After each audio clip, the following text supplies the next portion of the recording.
ka na ika'y mawiwili. So mga par, sa naging bakbakan nga po sa pagitan ni Marlon Tapales kalaban si Fernando Toro, kung saan mga idol, kagaya po sa inaasahan natin, round 1 pa lang ng laban, nagkasakitan kaagad ang dalawang fighter, nayanig si Tapales sa kaliwa ng dayo, pero solid naman ang ganti ni Tapales mga idol, halos inakaut na nito si Toro sa kanyang kaliwa. Pagdating naman sa round 2 mga idol, ganun pa rin ang nangyari sa laban, bugbugan talaga ng harapan ang dalawang fighter, pero halos lamog na ang mukha ni Toro dito, dahil sa matutulis na hook ng Tapales. At yun nga mga idol, pagdating ng round 6, tinapos na ni Tapales ang laban, pinaluhod at pinasuko nito mga idol si Toro gamit ang malutong na body shot, kaya panalo po si Marlon Tapales via TKO sa round 6.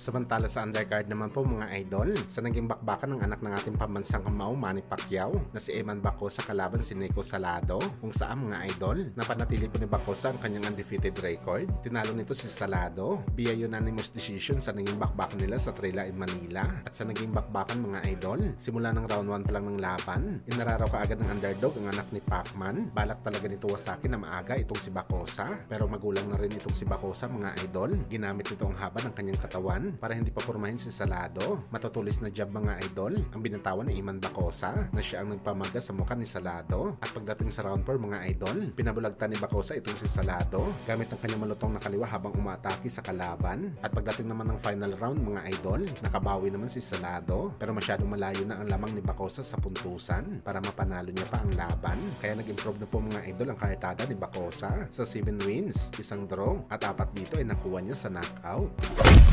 Samantala matapos nga po pumutok ang balita mga idol sa potensyal ulit na sagupaan ng ating pambansang kamao Manny Pacquiao kalaban si Floyd Mayweather Jr. kung saan mga idol, nauna na po nagpresenta ang pinakamalaking platform na Netflix na magpapalabas ng laban ni Pacquiao at Floyd sakali matuloy ang bakbakan nila. Pero ayon sa mga boxing experts mga idol, kagaya na lang ni Chris Algieri, malabo daw ipapalabas sa Netflix ang bakbakan ni Pacman at Floyd unless na lang daw magtatapon sila ng malaking pera para makuha nila ang rights ng laban ni Pacman at Floyd, yung pera na mas malaki pa ang binayad nila kay Canelo at Crawford. Naniniwala ang mga eksperto mga idol na ipapalabas daw ang laban ng dalawang legend sa pamamagitan ng pay-per-view. Masyadong malaki daw ang laban ni Pacman at Floyd para hindi mapabilang sa isang pay-per-view fight na para sa atin mga idol. Talaga makatotohanan ang bagay na to. Mas malaki kasing kikitain sa pay-per-view kaysa sa kontrata nito sa Netflix. At isa pa mga idol, parehong lumalaban si Pacman at Floyd sa Premier Boxing Champion o PBC. Ito talaga ang promotion na humawak sa kanilang dalawa.